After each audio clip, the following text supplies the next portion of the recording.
கோதாவரி காவிரி இணைப்பு திட்டம் மற்றும் காவிரி வைகை குண்டாறு இணைப்பு திட்டம் ஆகியவற்றை நிறைவேற்றப்படும் என்று முதலமைச்சர் எடப்பாடி பழனிசாமி உறுதியளித்துள்ளார். திருச்சி நாடாளுமன்ற தொகுதி தேமுதிக வேட்பாளர் இளங்கோவனை ஆதரித்து கந்தர்போட்டையில் முதலமைச்சர் எடப்பாடி பரப்புரை செய்தார். அங்கு குவிந்திருந்த தொண்டர்கள் மத்தியில் பேசிய அவர், மத்தியில் நிலையான ஆட்சி, வலிமையான ஆட்சி அமைய வேண்டும் என்றால் நரேந்திர மோடி மீண்டும் பிரதமராக வர வேண்டும் என்றார்.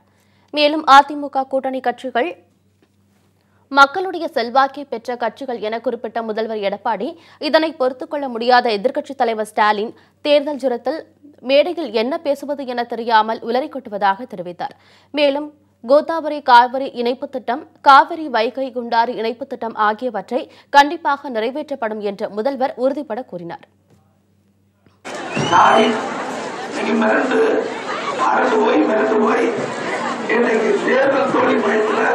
தேர்தல் சுட வந்து இன்னைக்கு மேடையில என்ன பேசுறதே தெரியாம நீங்க பேசிக்கிட்டு அதே இன்றைக்கு நம்முடைய கூட்டத்தை பொறுத்த வரைக்கும் மக்களுக்கு என்ன தேவை அதை நிறைவேற்றுவதுதான் நம்முடைய லட்சியம்.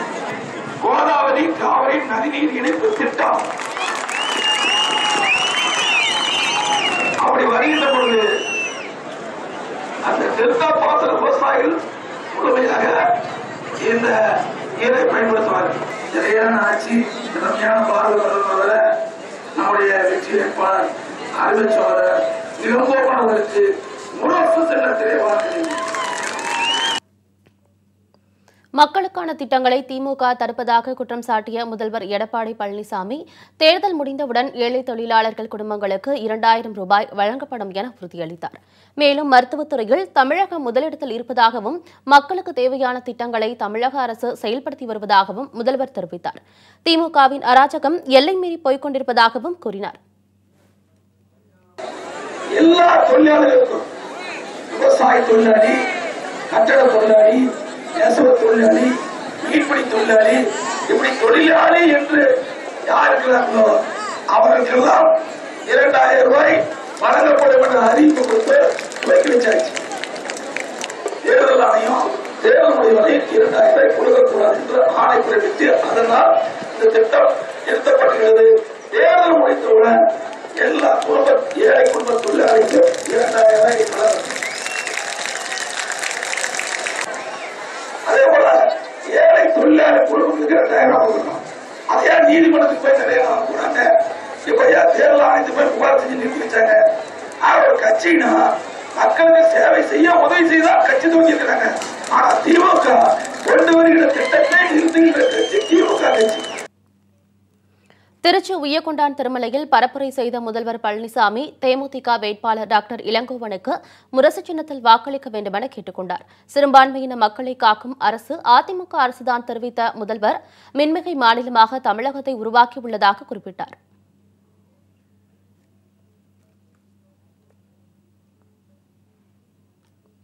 கள்ளக்குறிச்சியில் லட்சக்கணக்கானோர் பயன்பெறும் வகையில் உலக வர்த்தக மையம் அமைக்கப்படும் என கள்ளக்குறிச்சி மக்களவைத் தொகுதி வேட்பாளர் எல்.கே. சுதீஷ் உறுதியளித்துள்ளார்.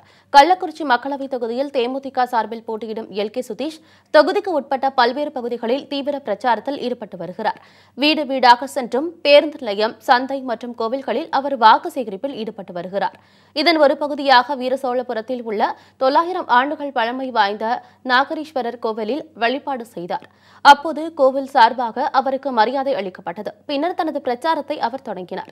சாலை மற்றும் வீதிகளில் நடந்து சென்று வாக்கு சேகரித்த அவர் பின்னர் 2 சக்கர வாகன பேரணியாகவும் சென்று வாக்கு சேகரித்தார்.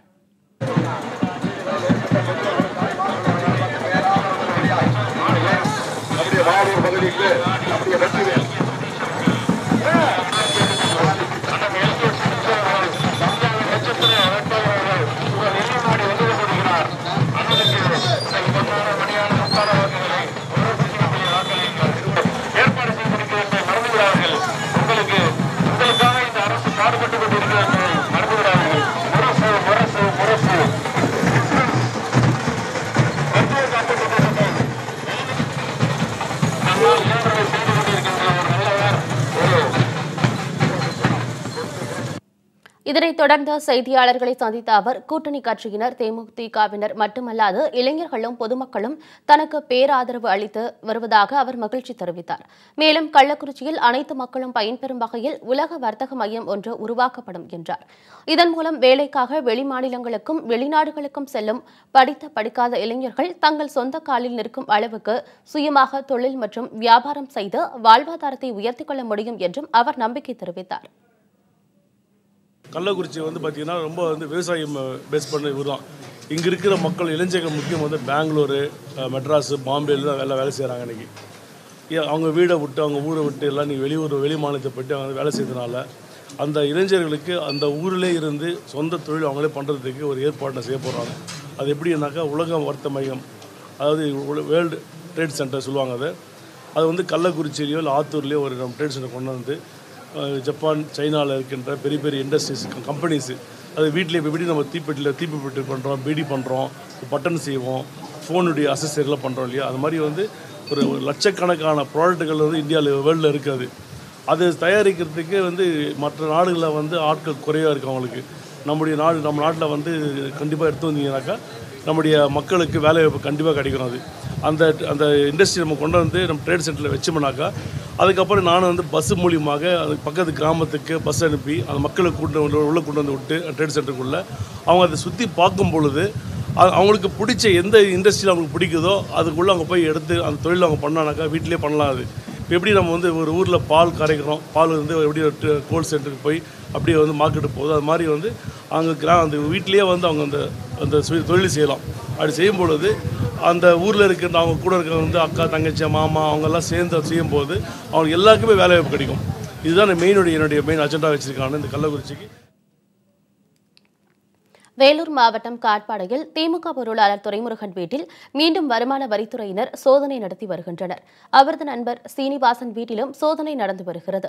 துரைமுருகன் மகன் கதிர் ஆனந்த் வேலூர் மக்களவைத் தொகுதியில் திமுக சார்பில் போட்டியிடுகிறார். இந்நிலையில் கடந்த 2 நாட்களுக்கு முன்பு வேலூர் மாவட்டம் காட்பாடியில் உள்ள துரைமுருகன் வீட்டில் வருமான வரித்துறை மற்றும் தேர்தல் பறக்கும் படையினர் சோதனை மேற்கொண்டனர். இதேபோல் துரைமுருகன் மகன் கதிர் ஆனந்திற்கும் சொந்தமான பொறியியல் கல்லூரியிலும் அவரது பண்ணை வீட்டிலும் சோதனை நடத்தப்பட்டது. இந்த சோதனையில் 10 லட்சம் ரூபாய் பணம் கைப்பற்றப்பட்டதாக தகவல் வெளியானது. இந்நிலையில் திமுக பொருளாளர் துரைமுருகன் வீட்டில் இன்று மீண்டும் வருமான வரித்துறையினர் அதிரடி சோதனை நடத்தி வருகின்றனர். துரைமுருகனின் கல்லூரிகளிலும் சோதனை நடத்தப்பட்டு வருகிறது. இதேபோல் காட்பாடி அருகே பள்ளிக்குப்பத்தில் உள்ள துரைமுருகனின் நண்பரும் திமுக பகுதி செயலாளருமான சீனிவாசன் வீட்டிலும் வருமான வரித்துறை சோதனை நடத்தி வருகிறது. பல்வேறு இடங்களில் நடைபெற்று வரும் வருமான வரித்துறை சோதனையில் கணக்கில் வராத பல கோடி ரூபாய் பணம் கைப்பற்றப்பட்டுள்ளதாக அதிர்ச்சி தகவல் வெளியாகியுள்ளது.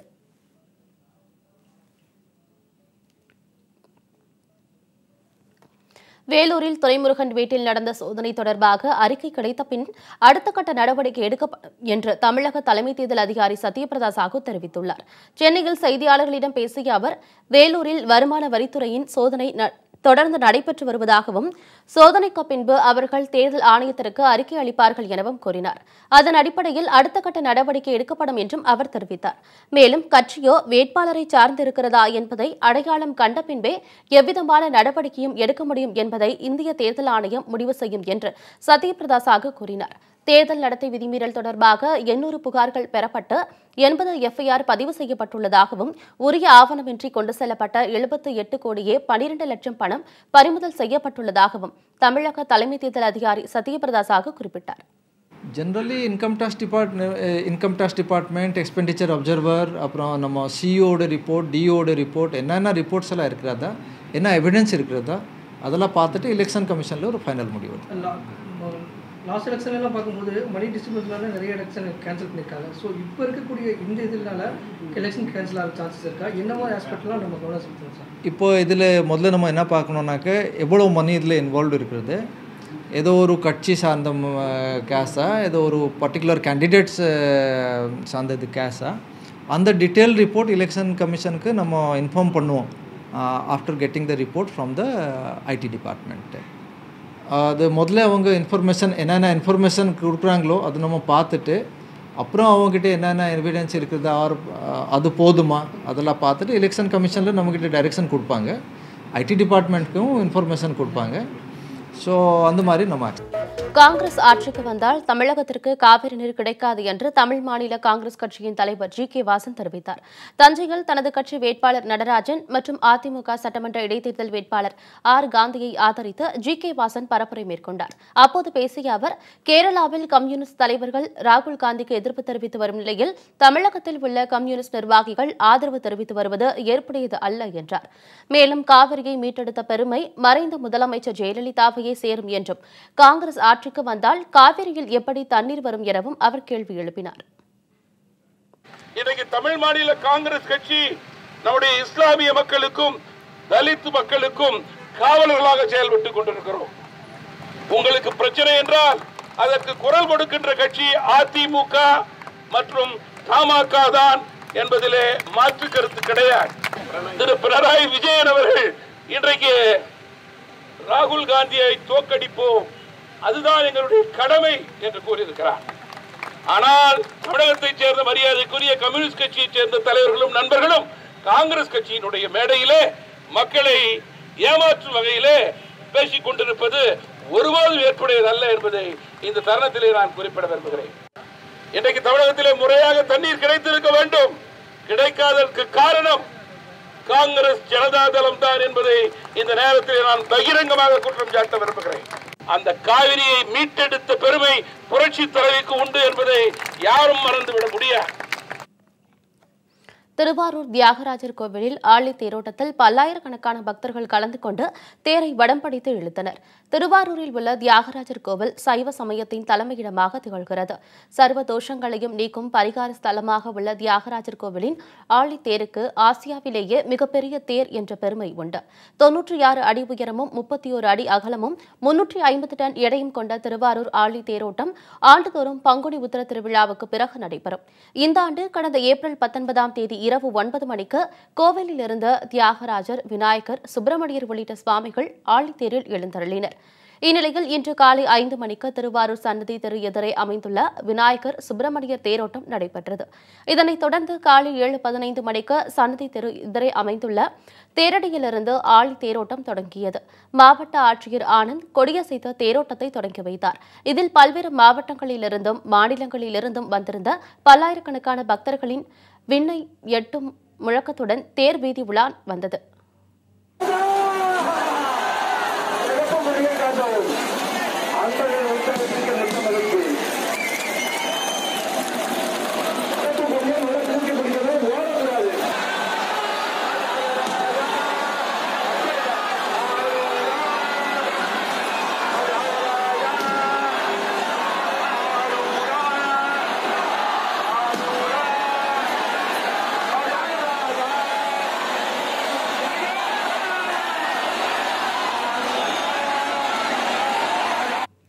தேரோட்டத்தையொட்டி தீயணைப்பு படை, கமாண்டோ குழுக்கள் பாதுகாப்பு பணியில் ஈடுபட்டனர். இதேபோல் கண்காணிப்பு கோபுரம் அமைக்கப்பட்ட கூட்டத்தை போலீசார் கண்காணிப்பில் ஈடுபட்டனர். பக்தர்களுக்கு தேவையான குடிநீர் உள்ளிட்ட அடிப்படை வசதிகளும் செய்யப்பட்டிருந்தது.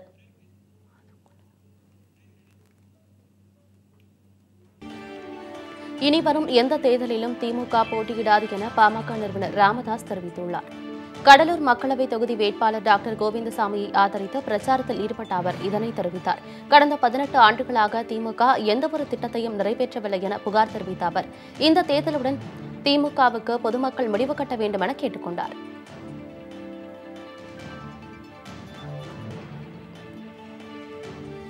சொல்ற மாதிரி ஏதாவது செய்தாங்கன்னா பாட்டாளி மக்கள் கட்சியும் அண்ணா திராவிட முன்னேற்ற கழகமும் தேமுதிகவும் மற்ற கட்சிகளெல்லாம் சேர்ந்து நல்ல திட்டங்களை தமிழ்நாட்டிற்கு கொண்டு வருவோம். திண்டுக்கல் நாடாளுமன்ற தொகுதி பாமக வேட்பாளர் ஜோதிமுத்துவை ஆதரித்து அமைச்சர் திண்டுக்கல் சீனிவாசன் வாக்கு சேகரித்தார். அமைச்சர் சீனிவாசன் தலைமையில் கூட்டணி கட்சியினர் இணைந்து மரியநாதபுரம், ராஜக்காப்பட்டி உள்ளிட்ட 20க்கும் மேற்பட்ட கிராமங்களுக்கு சென்று மாம்பழ சின்னத்திற்கு வாக்கு சேகரித்தனர். இதில் தேமுதிக கிழக்கு மாவட்ட பொருளாளர் மாதவன் உள்ளிட்ட கூட்டணி கட்சியினர் ஏராளமானோர் கலந்து கொண்டனர். திருவள்ளுவர் தனி தொகுதி வேட்பாளர் வேணுகோபாலை ஆதரித்த சமத்துவ மக்கள் கட்சித் தலைவர் சரத்குமார் பிரச்சாரத்தில் ஈடுபட்டார். அப்போது பேசிய அவர், அதிமுக கூட்டணி மத்தியில் வலுவான ஆட்சி அமைய ஏற்படுத்தப்பட்ட கூட்டணி என்றார். நாட்டின் பாதுகாப்புக்காக வலுவான ஆட்சி அமைக்க மோடியால் மட்டுமே முடியும் என்றும் சரத்குமார் தெரிவித்தார். மக்களவை தேர்தலை முன்னிட்டு திருவள்ளூர் மாவட்டம் ஊத்துக்கோட்டையில் போலீசாரின் சீருடை அணிவகுப்பு பேரணி நடைபெற்றது. ஊத்துக்கோட்டை அரசு பள்ளியில் துவங்கிய இந்த பேரணி நகரின் முக்கிய வீதிகள் வழியாக சென்ற செக்போஸ்டில் முடிவடைந்தது. தென்சென்னை மக்களவை தொகுதி வேட்பாளர் ஜெயவர்தன் வீதி வீதியாக சென்று தீவிர வாக்கு சேகரிப்பில் ஈடுபட்டார். இருசக்கர வாகனங்களில் ஊர்வலமாக சென்று வாக்கு சேகரிப்பில் ஈடுபட்ட பின்னர் செய்தியாளர்களை சந்தித்த அவர் கடல் நீரை குடிநீராக்கும் திட்டம் விரைவில் செயல்படுத்தப்படும் என உறுதியளித்தார். அதேபோல் திருவள்ளூர் பகுதியில் உள்ள அனைத்து நீர் ஆதாரங்களையும் மேம்படுத்துவதற்கான ஒப்பந்த புள்ளிகள் போடப்பட்டுள்ளதாகவும் இந்த பணிகள் 2 ஆண்டிற்குள் நிறைவு பெறும் என்றும் அவர் கூறினார். காஞ்சிபுரம் மாவட்டம் வண்டலூர் அருகே கண்டெய்னர் லாரி மீது அரசு பேருந்து மோதிய விபத்தில் ஒருவர் உயிரிழந்தார். மேலும் 25 பேர் படுகாயமடைந்தனர்.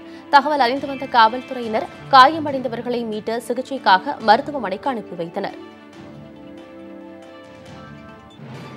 வேலூர் மாவட்டம் குடியாத்தம் நகராட்சிக்கு சொந்தமான ஆட்டு இறைச்சி கூடத்தின் சுகாதார சீர்கேட்டை கண்டித்து தொழிலாளர்கள் வேலைநிறுத்தத்தில் ஈடுபட்டனர்.